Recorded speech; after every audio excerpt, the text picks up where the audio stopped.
Alors comme ça, il y a mon bébé Julián Alvarez qui veut quitter Manchester City et personne n'en parle. Il y a Julián Alvarez qui veut quitter Manchester City et vous et moi, on est comme ça, on est normal. On se réveille, on fait notre vie, on sort, on se balade. Mais les gars, il y a un problème ou pas? S'abonnez-vous. L'araignée Julián Alvarez, tout le monde, en tout cas si vous suivez cette chaîne depuis longtemps, vous savez ça comment je pense de lui, vous savez ça comment je pense de mon crack, vous savez ça comment je pense de mon bébé. Les gars, Julián Alvarez veut quitter Manchester City. Cette vidéo n'est pas dédiée à Julián Alvarez, mais aux infos mercato qui concernent le FC Barcelone.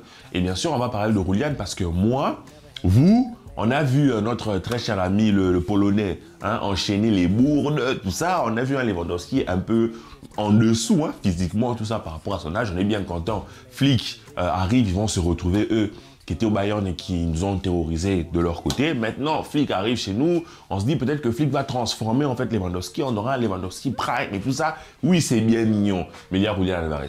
Oui, il y a Lewandowski. Oui, Lewandowski, Ballon d'Or. Peut-être qu'il recevra finalement un Ballon d'Or pour son année 2020. Mais il y a Julián Alvarez.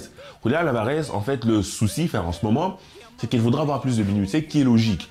Ils ont Haaland. Manchester City à Haaland, c'est énorme. Haaland ne représente pas simplement une assurance en termes de buts. C'est vrai qu'au jeu, dans le jeu, il participe peu, mais Haaland, c'est aussi une puissance marketing. Haaland, c'est une image. Haaland.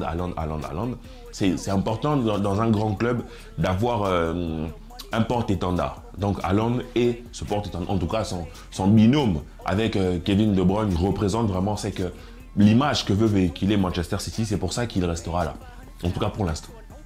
Julián Alvarez a besoin de plus de temps de jeu, ce qui est évidemment normal parce qu'il est extrêmement talentueux. Moi, j'ai toujours dit, je ne vois pas pourquoi un mec de son talent, après avoir fait ce qu'il a fait, peut se contenter d'une place de remplaçant. Parce que déjà, il faut rappeler, il prend la Coupe du Monde et il fait une Coupe du Monde où il marque des buts, il est important, il fait ceci, il fait cela, il revient, il gagne les trucs avec la Première Ligue, il gagne la Ligue des Champions. Bref, Julián Alvarez, joueur déjà qui gagne énormément pour son âge.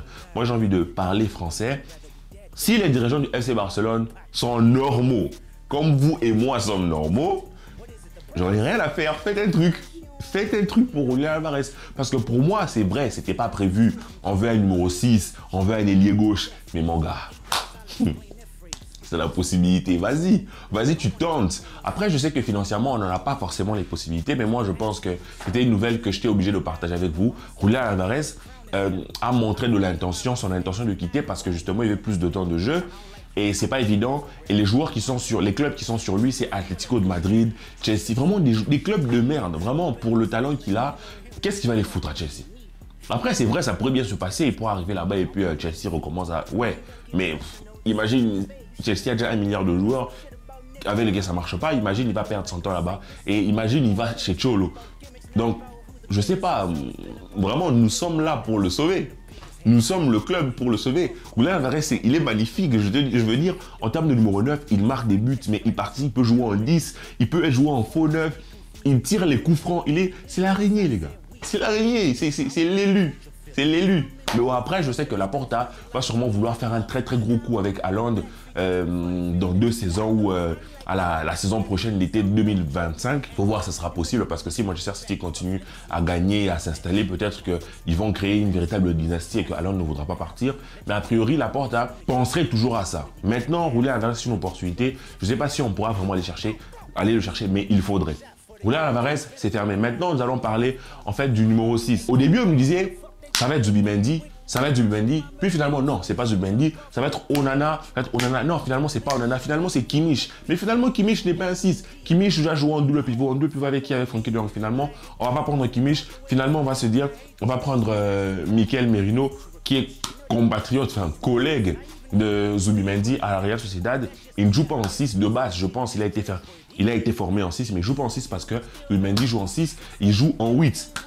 C'est un milieu, on va dire presque box-to-box, qui a des qualités. Maintenant, on nous parle de Merino, qui est un bon milieu de terrain, on va se dire les choses, à la place de Kimmich. Moi, j'ai envie de dire, sincèrement, on est en train de tituber. Au niveau du poste de numéro 6, au niveau du poste de double pivot, comme vous voulez l'appeler, on est en train de tituber. C'est ça qui, moi, quelque part, me fait que je n'ai pas envie de trop m'avancer parce que moi, je ne vois pas la cohérence de prendre Merino. Je ne vois pas la cohérence.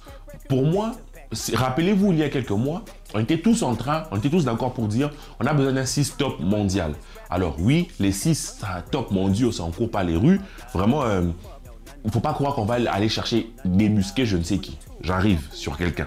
Donc, moi, je peux bien comprendre que ça ne court pas les rues, mais si tu dois mettre le paquet sur un joueur, on était tous d'accord, vous et moi, et tout le monde en général, pour dire que ça va être sur un 6, un gros 6. Maintenant, que vient faire Merino dans cette question? Que vient faire Merino? Déjà, pour Kimmich, qui est un joueur énormissime, hein, on ne va pas refaire ce qu'est Kimmich, on s'est plaint beaucoup, beaucoup de youtubeurs se sont plaints, beaucoup de fans, beaucoup d'entre vous se sont plaints pour dire que finalement Kimmich c'est pas un 6. Kimmich peut jouer latéral droit, il peut jouer 8 et tout, c'est pas vraiment un 6, c'est un peu comme Frenkie de Jong, tout ça, ok. Mais Merino, et apparemment Flick l'aurait validé pour jouer en double pivot. Pour moi, franchement, je ne rentre pas dans ça. Je suis vraiment opaque, je suis imperméable à cette nouvelle. Ça ne me fait ni sourire, ça ne me fait ni chaud ni froid. Je trouve ça juste incohérent. On verra s'il arrive, comment ça s'adapte. Mais pour moi, ça n'a... Vraiment, limite, on nous parlait de Guido Rodriguez qui était 6. Je veux dire, ça s'entendait. Mais Merino, je veux dire qu'il ne joue pas 6. Je ne suis pas en train de dire que c'est un mauvais joueur. Mais quand tu passes des besoins dont nous on a besoin, des choses dont nous on a besoin, des joueurs dont on a besoin, des profils dont on a besoin, et tu te retrouves avec Merino, moi je m'interroge. Alors, une autre nouvelle qui est plutôt intéressante, c'est que le FC Barcelone serait aussi sur Bruno Guimaraes. Et il y aurait une clause dans le contrat de Bruno Guimaraes. Alors, vous savez les nouvelles qui sont sorties, vous avez sûrement vu. Moi, je vais vous dire ce que j'en pense. Vous me dites aussi ce que vous en pensez. L'histoire de tel joueur a une clause dans son contrat pour tel club. Sincèrement, moi, j'y crois zéro. Parce que, je veux dire, c'est trop beau, c'est trop mignon. En mode, quand Guimaraes signait, il s'est dit, ouais, et tout, je veux signer au Barça. Alors, mettez une petite clause. Quand le Barça voudra vouloir me signer, voilà, ils vont me prendre à 10 € plus un petit cupcake. C'est n'importe quoi. Moi, je pense sincèrement que ces clauses, moi, j'y crois zéro. Vraiment, j'y crois pas. C'est comme le Paris Saint-Germain qui disait que Pedri, non, c'était Gavi, je pense, il avait une clause, je sais pas quoi, jusqu'à 18 h, un truc débile. C'est juste pour vous dire que je ne sais pas quel club accepte de négocier ça. Si c'est réel, c'est stupide. Mais moi, je n'y crois pas. Cependant, s'il y a bien un 6 énorme, c'est un 6 de la trempe de Guimaraes. Pour moi, il faut, si tu as la possibilité de le prendre financièrement, tu vas faire un all-in dessus. C'est pour ça que lors de ma précédente vidéo, je vous disais que des joueurs comme Rafinha, des joueurs comme Frenkie de Jong, des joueurs comme Araujo, des joueurs dont tu peux te passer dans l'ensemble, c'est-à-dire par exemple Rafinha, tu le vends, tu prends un autre ailier gauche, tu as Lamine Yamal, bref, tu peux composer. En défense centrale, tu vends Araujo, tu peux composer parce que tu as, en termes de nombre, tu as les joueurs qu'il te faut. Au poste de milieu de terrain, tu perds Frenkie de Jong, c'est pas grave, tu peux composer. Donc pour moi, quelque part, tu reviens au 1 pour 1 et tu fais une grosse vente, tu vas chercher ce 6, un 6 comme Guimaraes. Pour moi, c'est vraiment que tu le mettes en double pivot, que tu le mettes en 6 seul, tu step up en termes de qualité, c'est déjà énorme. Et tu prends, vraiment rêvant, hein, mais tu prends un Guimaraes et tu prends un ailier gauche, ton mercato, il est correct, c'est un petit 8 sur 10, parce que c'est vraiment les joueurs dont nous on avait besoin. Maintenant, moi, je pense qu'aller prendre un joueur qui ne correspond pas vraiment à nos attentes, à nos besoins, qui n'a pas le profil que nous on recherche pour jouer de l'adaptation, moi, je pense que c'est con. Parce qu'on risque de se retrouver dans une situation où finalement, le joueur n'est pas aussi bon que ça. Et l'année prochaine, on recommence un autre débat pour aller recruter un autre joueur. Donc pour moi, je pense que cette saison-ci, si on a la possibilité de revenir au 1 pour 1, sans vente, c'est-à-dire avec Nike, tout ça, sans vente, je reviendrai, alors tu fais une vente en plus pour dégager de la marge et aller chercher un joueur aussi gros que Guimaraes. Alors, est-ce qu'on réussira? Sincèrement, j'ai envie de vous dire, avec tous les mensonges de Laporta, tous les mensonges de la direction, quand je dis Laporta, ce n'est pas l'individu, mais c'est qu'il représente, avec tous les mensonges, moi, j'ai du mal à y croire. Mais ça, en tout cas, c'est la nouvelle, ce sont les informations qui sortent. Laporta, par exemple, qu'est-ce que je raconte? Le président de la Liga, comment il s'appelle? Tebas, a dit que le FC Barcelone est proche du 1 pour 1, il pourrait se rapprocher du 1 pour 1, mais ils doivent régler le problème que l'on a eu avec Libéraux. Le club attendait 60 millions pour 40 millions. En gros, on a 100 millions de trous dans les caisses à remplir pour aller chercher le 1 pour 1. Les 100 millions, comment on va réussir à les prendre? Peut-être avec une grosse vente, peut-être. Mais en gros, il y a 100 millions à aller chercher. Et le Barça a jusqu'au 30 juin, si j'ai bien compris les choses, pour aller chercher cela. Alors, Entre-temps, le mercato, il est en train d'arriver. Entre-temps, on a des problèmes économiques. Moi, je pense qu'il faut viser sagement. D'où, quand tu vois qu'il y a d'autres nouvelles, d'autres rumeurs, comme par exemple Xavi Simons, il y a des joueurs qu'il faut peut-être aller chercher à récupérer comme Cancelo, il y a des joueurs qu'il faut aller chercher à récupérer peut-être à garder comme Joao Félix. C'est là que moi, je me dis, il faut vraiment être sage et il faut que Flick et Deco aient de la jugeote. Par exemple, tu sais que négocier un nouveau prêt avec Manchester City va peut-être être plus facile que négocier un nouveau prêt avec l'Atlético de Madrid.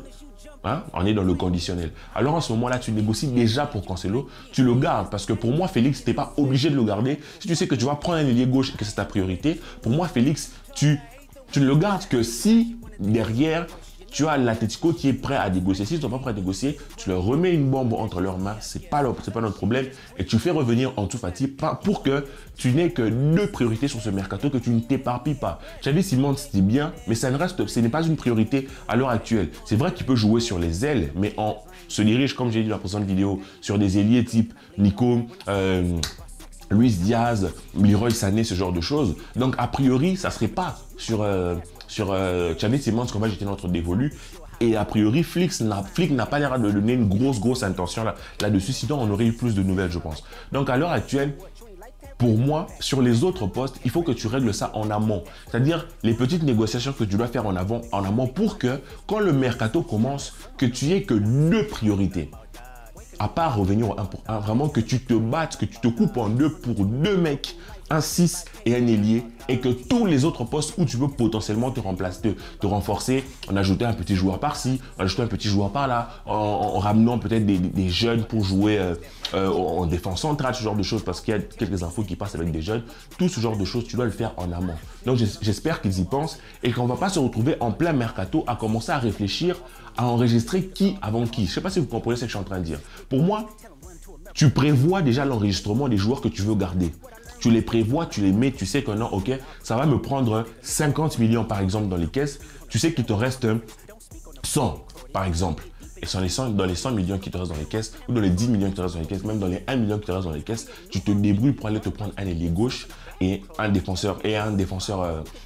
milieu défensif. Alors ça peut sembler contre-intuitif, on peut vouloir faire l'inverse, mais le problème c'est qu'on a déjà des problèmes d'enregistrement, on ne sait même pas si on reviendra au 1 pour 1. Donc pour moi, il est important que le club réfléchisse avant le début du mercato à la gestion du 1 pour 1 et aux joueurs que l'on a déjà, ceux que l'on doit prendre en prêt, ceux qui doivent repartir, et après te concentrer que sur deux choses.